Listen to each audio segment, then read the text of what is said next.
함께 6월의 말씀을 암송하시면서 하나님 앞에 예배자로 나아가시겠습니다.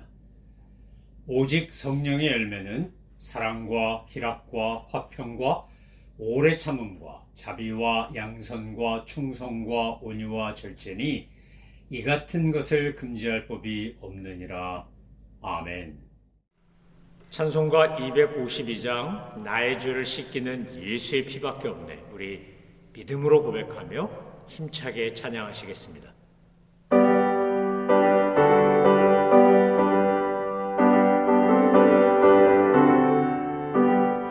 나의 죄를 씻기는 예수의 피밖에 없네. 다시 정케하기로 예수의 피밖에 없네. 예수의 흘린 피 날 희게 하오니 귀하고 귀하다. 예수의 피밖에 없네. 나를 정케 하기는 예수의 피밖에 없네.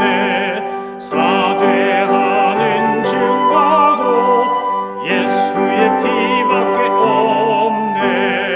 예수의 흘린 피 날 희게 하오니 귀하고 귀하다. 예수의 피밖에 없네. 나의 죄 속하기는 예수의 피밖에 없네. 나는 공로 없으니 예수의 피밖에 없네. 예수의 흘린 피 날 희게 하오니 귀하고 귀하다. 예수의 피밖에 없네. 평안함과 소망은 예수의 피밖에 없네. 나의 의는 이것뿐 예수의 피밖에 없네. 예수의 흘린 피 날 희게 하오니 귀하고 귀하다. 예수의 피밖에 없네. 영원토록 내 할 말 예수의 피밖에 없네. 나의 찬미 제목은 예수의 피밖에 없네. 예수의 흘린 피 날 희게 하오니 귀하고 귀하다. 예수의 피밖에 없네. 하나님께서 오늘 우리에게 주신 말씀은 스바냐서 2장입니다. 하나님의 말씀을 받들어 읽겠습니다. 수치를 모르는 백성아 모일지어다. 명령이 시행되어 날이 겨같이 지나가기 전, 여호와의 진노가 너희에게 내리기 전, 여호와의 분노의 날이 너희에게 이르기 전에 그리할지어다. 여호와의 규례를 지키는 세상의 모든 겸손한 자들아, 너희는 여호와를 찾으며 공의와 겸손을 구하라. 너희가 혹시 여호와의 분노의 날에 숨김을 얻으리라. 가사는 버림을 당하며 아스글론은 폐허가 되며 아스돗은 대낮에 쫓겨나며 에그론은 뽑히리라. 해변 주민 그렛 족속에게 화 있을진저 블레셋 사람의 땅 가나안아, 여호와의 말씀이 너희를 치나니 내가 너를 멸하여 주민이 없게 하리라. 해변은 풀밭이 되어 목자의 움막과 양떼의 우리가 거기에 있을 것이며 그 지경은 유다 사람의 남은 자들에게로 돌아갈 것이라. 그들이 거기에서 양떼를 먹이고 저녁에는 아스글론 집들에 누우리니 이는 그들의 하나님 여호와가 그들을 보살피사 그들이 사로잡힘을 돌이킬 것임이라. 내가 모압의 비방과 암몬 자손이 조롱하는 말을 들었나니 그들이 내 백성을 비방하고 자기들의 경계에 대하여 교만하였느니라. 그러므로 만군의 여호와 이스라엘의 하나님이 말하노라. 내가 나의 삶을 두고 맹세하노니 장차 모압은 소돔 같으며 암몬 자손은 고모라 같을 것이라. 찔레가 나며 소금 구덩이가 되어 영원히 황폐하리니 내 백성의 남은 자들이 그들을 노략하며 나의 남은 백성이 그것을 기업으로 얻을 것이라. 그들이 이런 일을 당할 것은 그들이 만군의 여호와의 백성을 회방하고 교만하여졌습니다. 여호와가 그들에게 두렵게 되어서 세상의 모든 신을 쇠약하게 하리니 이방의 모든 해변 사람들이 각각 자기 처소에서 여호와께 경배하리라. 구스 사람들아 너희도 내 칼에 죽임을 당하리라. 여호와가 북쪽을 향하여 손을 펴서 아수를 멸하며 니느웨를 황폐하게 하여 사막같이 메마르게 하리니 각종 짐승이 그 가운데 때로 누울 것이며 당아와 고슴도치가 그 기둥 꼭대기에 깃들이고 그것들이 창에서 울 것이며 문턱이 적막하리니 백향목으로 지은 것이 벗겨졌습니다. 이는 기쁜 성이라 염려 없이 거주하며 마음속에 이르기를 오직 나만 있고 나 외에는 다른 이가 없다 하더니 어찌 이와 같이 황폐하여 들짐승이 엎드릴 것이 되었는고 지나가는 자마다 비웃으며 손을 흔들리로다. 아멘. 스바냐서 2장은 우리에게 회개를 촉구하고 있는 1절로 3절까지의 말씀이 끝나자마자 유다를 둘러싸고 있는 이방 나라들, 주변 국가들의 멸망을 예언하고 있습니다.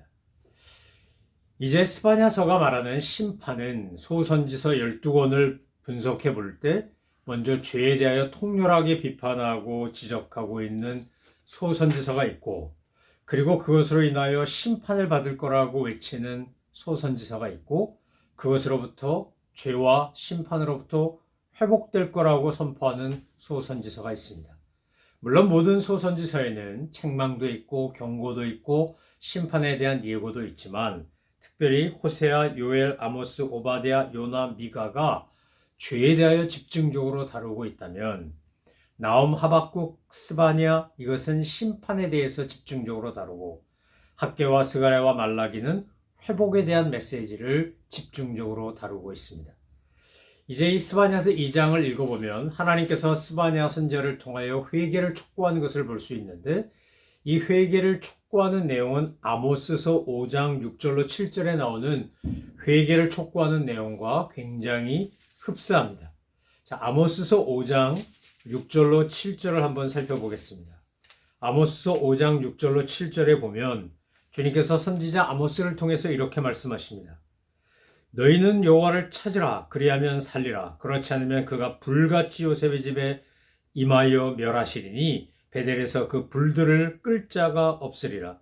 정의를 쓴 쑥으로 바꾸며 공의를 땅에 던지는 자들아 묘성과 삼성을 만드시고 사망의 그늘을 아침으로 바꾸시고 낮을 어두운 밤으로 바꾸시며 바닷물을 불러 지면에 쏟으시는 이를 찾으라 그의 이름은 여호와니라. 아모스 5장 6절로 7절 말씀에 보면 8절에 소개되는 하나님을 찾으라 라고 촉구합니다. 하나님을 찾고 하나님께 돌아오라는 겁니다. 하나님께 찾고 돌아오지 않으면 하나님의 진노가 임할 거라고 경고하고 있습니다. 여러분, 하나님의 진노, 이 하나님의 진노에 대한 말씀은 바로 분노 또는 진노라고 하는 말로 번역됐던 히브리어 아프라고 하는 말의 다른 표현입니다. 하나님은 죄를 범하고 회개하지 않는 사람에게 이방인이 됐건 유대인이 됐건 반드시 진노하시고 분노하신다는 겁니다. 그래서 하나님의 anger, 하나님의 wrath라고 하는 것은 결국 히브리어 아프라는 말에서 왔는데 이것은 하나님께서 불같이 화를 내시며 그들을 다 멸하신다는 뜻을 갖고 있습니다.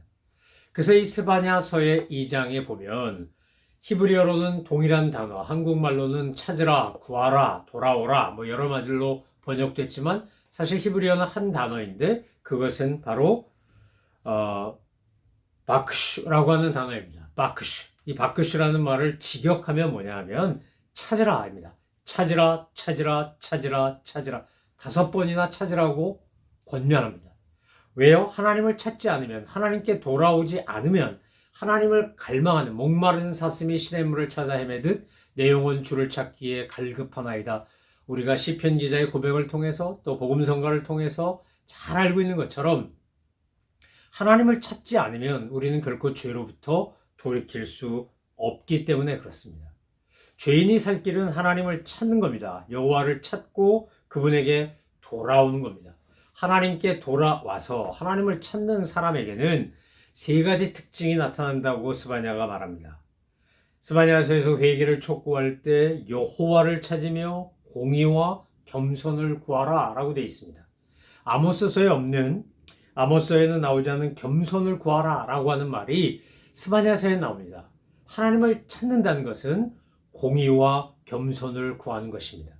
내 삶 속에서 내가 하나님을 찾는다, 하나님을 구한다, 하나님께 돌아온다 라고 하는 말의 의미는 내가 하나님이 말씀하시는 아모스서에서 이야기했던 정의와 공의가 마르지 않는 강처럼 흐르게 하라, 흐르는 강물처럼 흐르게 하라 라고 했던 것처럼 그렇게 공의를 추구하는 것입니다. 세상에는 온갖 악과 불의가 얼마나 판을 칩니까? 그리고 그 악과 불의 때문에 얼마나 많은 사람들이 고통을 당합니까? 특별히 힘없는 사람들, 연약한 사람들이 이 악한 자들로 인하여 고통을 당합니다. 그래서 악한 자들이 흥황하는 것을 보고 하나님이 안 계신가? 이러고 회의에 빠지기까지 하는 거 아닙니까? 스가랴 선지자가 활동하던 시대의 사람들이 바로 그런 갈등과 그런 고민 속에 있었던 겁니다. 그런 회의에 빠져 있었던 겁니다. 그런데 하나님께서 오늘 스바냐를 통해 말씀하십니다. 아모스를 통해 말씀하십니다. 너희가 정말 나를 찾는다, 나를 찾는다고 하면 그러면 너희에게 두 가지가 두드러지게 나타날 것이다. 하나는 공의를 찾고 또 하나는 겸손을 구하는 것이다. 공의로운 삶과 겸손한 삶이야말로 하나님을 찾는 사람, 하나님을 박수하는 사람의 특징이라는 겁니다. 사랑하는 성도 여러분, 지금 캐나다에서 난 산불로 인하여 미국 동북부, 심지어는 중부까지 지금 얼마나 대기 상태가 안 좋습니까? 요즘 시카고도 일리노이뿐만 아니라 위스콘신, 미네소타, 인디애나 할 것 없이 이 중부에 있는 주들도 공기가 아주 안 좋습니다. 그래서 웨더 채널에서 계속 에어 폴루션, 에어 알럿 이래가지고 계속 경고를 합니다. 왜 캐나다에서 저렇게 산불이 났을까? 물론 인간이 타락하고 범죄하여 기후온난화, 엘니뇨, 라니뇨 이런 현상들이 생기면서 쉽게 잡을 수 없는 산불이 일어났고 그 결과 지금 이 북미 대륙의 에어 상태가, 이 공기 상태가 굉장히 나쁜 거 아닙니까? 인도의 뉴델리 이런 데가 공기가 나쁘대는데 베이징도 미세먼지 불면 얼마나 황사 오면 공기가 나쁩니까? 그런데 그것보다 더 나쁘다 그럽니다. 우리는 인식하지 못하지만 이런 공기를 먹고 마시면 그것이 결국 암을 유발할 수도 있고 어떤 큰 병을 유발할 수도 있다는 겁니다. 그런데 여러분, 산불은 어떻게 끌 수 있습니까? 인간이 아무리 산불 진화하려고 노력을 해도 하나님이 비 한 번 내리시면, 큰 비 한 번 내리시면 그냥 산불 순식간에 해결됩니다. 홍수가 날 정도로 그렇게 하나님이 물을 쏟아 부어주시면 그러면 그 산불 금세 진압할 수 있습니다. 여러분, 우리는 자연재해가 일어날 때 이것이 하나님의 무서운 경고가 아닐까라고 하는 것을 먼저 생각하셔야 합니다. 인간의 탐욕 때문에 생기는 것들입니다. 우리가 1장에서 보았듯이 하나님께서 심판하실 때 창조의 역순으로 합니다. 그것은 무슨 말입니까? 사람 때문에 이 모든 피조세계가 고통을 당한다는 겁니다. 로마서에서 보면 우리가 구속을 받고 우리가 구원을 받고 우리가 하나님의 백성이 되어서 피조세계도 해방되기를 피조물들이 간구한다. 회복되기를 그들도 간절히 소망한다. 이렇게 되어 있지 않습니까? 사랑하는 성도 여러분, 오늘 스바냐가 그 당시 유대인들에게 전하는 회개하라라고 하는 촉구는 오늘 우리가 들어야 될 메시지임에 틀림없습니다. 원래 성경이 쓰여지고 읽혀졌던 1차 독자가 있습니다. 처음 그 성경을 받아 읽고 그 말씀을 들었던 사람들이 있습니다. 그런데 오늘 우리가 사는 21세기를 사는 우리에게도 이 말씀은 여전히 동일하게 우리에게 들려져야 되고 우리는 그 말씀을 들어야 합니다. 왜 그렇습니까? 당시 바벨론에서 돌아와서 한 100여 년 되었던 그때 유다 사람들만 문제가 있는 게 아니라 오늘 우리도 얼마나 많은 문제가 있는지 모릅니다. 시카고는 6월 마지막 주일이 프라이드 퍼레이드 그래가지고 게이, 레즈비언 이런 사람들이 막 거리 행진하면서 자기들의 힘을 시위하는, 자기들의 존재를 드러내는 그런 날입니다. 전 세계에서 지금 다 이런 것들이 선진국이라고 부르는 나라일수록 아주 대대적으로 일어납니다. 그리고 시장과 시의원 같은 사람들은 도리어 그것을 어떤 경제적인 비즈니스 차원의 기회로 삼고 그것을 도리어 활용하려고 합니다. 여러분, 이게 정말 오늘날 세상이 보여주고 있는, 인간이 보여주고 있는 여러 가지 죄악 중에 하나 아니겠습니까? 미국은 마약, 총기로 인해서 나라가 정말 엉망이 되고 있구나라는 생각이 든다면 지금 캐나다는 자연재해 때문에 무서운 경고의 메시지를 받고 있구나라는 생각이 듭니다. 어느 곳은 전쟁으로, 어느 곳은 기근으로, 어떤 곳은 자연재해로, 지금 일본에서 이제 핵 물을 말이죠. 연료를 처리하고 남은 그 폐기수를 바다에 방류한다 그러는데 이거 정말 이러다가 인류에게 재앙이 임하는 게 아닐까? 한 국가가 정말로 자기들이 끝까지 책임져야 될 것을 책임지지 않고 이기적인 욕망과 계획을 가지고 폐기수를 방류하겠다, 폐기물을 방류하겠다라고 하는 이것은 매우 잘못된 생각이고 잘못된 생각일 뿐만 아니라 잘못된 행동입니다. 전 세계 사람들이 이것에 대해서 문제를 제기합니다. 심지어 일본에 있는 어민들도 문제를 제기합니다. 그렇게 물을 방류하면, 핵과 관계된 물을 방류하면 농사짓고 사는 사람, 또 어부노릇하며 사는 사람 생계가 막막할 정도로 엄청난 피해가 올 거라는 겁니다. 여러분, 인간이 정말 어떤 피조세계도 생각하지 못하는 끔찍한 죄를, 조직적인 죄를, 아주 잔혹하고 무서운 죄를 범하는 그런 존재는 인간밖에 없습니다. 여러분, 우리가 학살이라는 이름을 붙일 정도로 인종학살을 하기도 하고 어떤 나라를 없애기도 하지 않습니까? 제가 말씀드렸듯이 아르헨티나라고 하는 남미의 나라는 백인 국가 만들겠다고 원주민들 학살했습니다.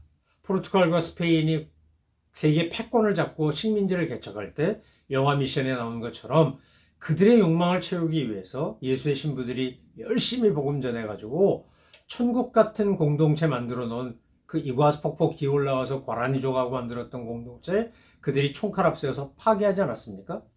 아마 근현대사에서 가장 끔찍한 만행이라고 한다면 히틀러가 600만 명의 유태인을 죽인 것과 스탈린이 이제 우리 고려인이라고 부르는 옛 조상들도 까레아스키라고 부르는 그들도 저 연해주에서부터 저 지금 스탄이라는 이름을 가진 카자흐스탄, 우즈베키스탄, 키르기스탄 이런 나라들로 시베리아 횡단철도 통과시켜서 흩어버린 겁니다. 그러다 사람 죽으면 그냥 기차 밖으로 던지는 겁니다. 공산주의자들이, 파시스트들이 얼마나 많은 사람들을 학살했습니까? 인종주의자들이 얼마나 많은 사람들을 죽였습니까? 여러분, 인간이 이런 잔혹한 짓을 하는 겁니다. 지금 2장 4절부터 계속해서 나오는 15절까지 나오는 이 나라들, 유다를 중심으로 남쪽에 있는 나라 블레센, 북쪽에 있는 나라 아수르, 동쪽, 서쪽 할 것 없이 그 주변 국가를 다 하나님이 멸망시키신다고 지금 말씀하고 있습니다. 스바냐를 통해서 심판을 경고합니다. 그런데 이것은 결국 무엇을 말하는 겁니까? 이방인만 심판받는 게 아니라 이미 1장에서 유다에 대한 경고가 나왔지만 보았느냐? 내가 역사 속에서 내가 이 온 우주 만물을 다스리면서 어느 민족, 어느 나라든지 악하게 하고 잘못하고 공의와 겸손을 버리고 교만과 악행을 일삼을 때 내가 이렇게 심판한다. 내가 이렇게 아주 산산이 없애버린다. 이렇게 뿌리채 뽑아버린다. 이렇게 불태워버린다. 이렇게 경고하시면서 유다 사람들에게 회개를 촉구하는 것입니다. 사랑하는 성도 여러분, 오늘 우리가 이 미국 땅에 살면서 내가 살아가는 삶의 자리가 어디든지 간에 그 자리에서 우리가 해야 될 일은 뭡니까? 니느웨가 가서 복음 전할 때 요나가 정말 가기 싫어서 안 가려고 다시스 간 배 욥바에서 타고 막 버퉁기고 자기 멋대로 하고 그러지만 하나님 결국 니느웨로 보냈습니다. 요나가 3일길 가야 하는 그 큰 성읍에서 하루길밖에 복음 전하지 않았습니다. 그런데도 그들이 회개했을 때 하나님이 니느웨 살려주지 않았습니까? 여러분, 오늘 우리가 살 길은 하나님 앞에서 참되게 회개하는 겁니다. 내 존재를 바꾸고 내 가치관을 바꾸고 내가 살아가는 스타일을 바꾸고 내가 추구하는 목적을 바꾸는 겁니다. 이 세상에서 썩어지고 없어질 것들, 결국 다 놓고 갈 것들을 위하여 우리는 얼마나 많은 열정과 시간과 노력을 쏟아붓고 있는지 모릅니다. 여러분, 먹고 사는 일 중요합니다. 생존 중요합니다. 자녀 양육 중요합니다. 노후 준비 중요합니다. 이거 안 필요하다는 거 아닙니다. 안 중요하다는 거 아닙니다. 그런데 더 중요한 게 있지 않습니까? 가장 중요한 게 있지 않습니까? 우리는 저 천국을 향하여 믿음의 여정을 걸어가고 있는 나그네입니다. 주님과 함께 말씀과 함께 매일매일 주님과 동행하며 살아가는 영적 여행객입니다. 우리가 도착해야 될 목적지, our final destination은 그것은 하나님의 나라입니다. 그것을 이미 이곳에서 경험하고 살다가 하나님의 나라에 입성하는 겁니다. 그러니까 우리가 이 땅에서도 천국 백성답게 살다가 때가 되면 천국에 입성하는 겁니다. 그러니까 오늘 하나님께서 스바냐를 통해 유다 백성들에게 여기가 좋사오니 그러고 자기들이 원했던 정치적 메시아, 군사적 강국을 만드는 능력 있는 왕, 뭐 이런 메시아만 잔뜩 기다리고 있는 그들에게 하나님께서 뭐라고 말씀하시는 겁니까? 너희가 지금 도덕적으로 타락하고 신앙적으로 타락하고 생활면에서도 타락하고 계속해서 타락해가고 있다. 내가 요시야를 통해서 종교개혁을 일으키겠지만 이미 므낫세와 아몬을 통해서 54년에 걸쳐 너무 오랫동안 뿌리내린 이 우상숭배와 종교적 혼합주의와 불의와 악행과 교만과 이런 것들을 내가 회개하지 않으면 반드시 심판할 거다. 주님 그렇게 무섭게 경고하고 있는 겁니다. 끊임없이 벌어진 총기 사고, 엄청난 마약 사고, 여러분 이것이 미국 사회에서 보여주는 한 단면이라면 인종 혐오 범죄 이런 것들이 얼마나 많습니까? 우린 그것을 그냥 나한테 직접 당한 일이 아니니까, 내 가족은 무관하니까, 내 지역은 괜찮으니까 그러고 방관하면 안 됩니다. 우리가 느헤미야가 예루살렘 성벽이 무너졌다는 이야기를 듣고 통곡하며 하나님 앞에 울며 금식하며 기도하는 것처럼 우리가 이 나라를 위해, 전 세계를 위해 그렇게 기도해야 합니다. 저와 여러분이 어느 곳에 있든지 어떤 삶의 자리이든지 나이가 많건 적건 배웠건 못 배웠건 가졌건 안 가졌건 아무 상관없이 우리가 할 수 있는 일, 하나님을 찾는 일입니다. 박슈, 하나님을 찾는 일입니다. 하나님을 찾고 찾으라 5번이나 반복한 이유가 뭐겠습니까? 하나님을 찾는 사람, 겸손과 공의를 구하는 사람, 하나님의 긍휼과 자비를 위하여 기도하는 사람, 내가 속해 있는 가정과 공동체를 위하여 간구하는 사람, 중보하는 사람, 하나님이 그런 사람들을 통해서 역사를 이루어 가시기 때문입니다. 스바냐서는 우리에게 남은 자를 이야기합니다. 남은 자, 하나님이 찾으시는 남은 자, 하나님이 숨기시는 남은 자. 오늘 본문에도 뭐라고 되어 있습니까? 하나님께서 그렇게 찾고 주님 앞에 돌아오면 분노의 날에 숨김을 얻으리라 이렇게 되어 있습니다. 여러분, 하나님의 심판의 날이 와도, 무서운 재앙의 날이 와도 하나님을 경외하고 하나님 앞에 겸손하게 공의를 구하는 사람, 여호와를 찾는 사람은 그 진노와 심판으로부터 면함을 받는다는 겁니다. 여러분, 우리가 벌 받을까 봐 무서워 벌벌 떨면서 신앙생활을 하는 말 아닙니다. 우리는 이미 예수 그리스도를 믿음으로 구원을 받았고 하나님의 백성이 되었고 주님의 제자가 되었습니다. 그러니까 이제 언제 임할지 모르나 하나님의 진노의 날이 임할 것을 알리고 사람들을 돌이켜서 하나님을 찾으라 5번씩 강조하는 것처럼 그렇게 하나님을 찾게끔 해야 한다는 겁니다. 잃어버린 영혼들을 주님에게로 돌아오게 만드는, 삶에서 공의와 겸손을 드러내며 살아가는 우리 모든 성도님들 되셔서 축복의 통로, 은혜의 도구, 복의 근원의 삶을 누리시는 우리 모든 믿음의 식구들 되기를 소망합니다. 기도하겠습니다. 하나님 아버지, 하나님은 심판하시기 전에 먼저 회개를 촉구하시고 회개하는 자는 하나님의 놀라운 은혜를 입는다고 약속하고 있습니다. 주님, 저희들은 알고 지은 죄, 모르고 지은 죄가 너무 많습니다. 하나님, 저희들이 스스로를 성찰하는 일에 게으르지 말게 하여 주십시오. 주님 날아가는 그날까지 날마다 거룩하고 경건하기를 연습하는 일도 게으르지 않게 하여 주시옵소서. 오직 주님을 바라보며 주님과 함께 주님과 동행하며 주님이 기뻐하시는 삶을 살아가는 저희 모든 믿음의 식구들 다 되게 하여 주옵소서. 감사드리며 예수 그리스도의 이름으로 기도 올려옵나이다. 아멘. 하늘에 계신 우리 아버지, 아버지의 이름을 거룩하게 하시며 아버지의 나라가 오게 하시며 아버지의 뜻이 하늘에서와 같이 땅에서도 이루어지게 하소서. 오늘 우리에게 일용할 양식을 주시고 우리가 우리에게 잘못한 사람을 용서하여 준 것 같이 우리 죄를 용서하여 주시고 우리를 시험에 빠지지 않게 하시고 악에서 구하소서. 나라와 권능과 영광이 영원히 아버지의 것입니다. 아멘.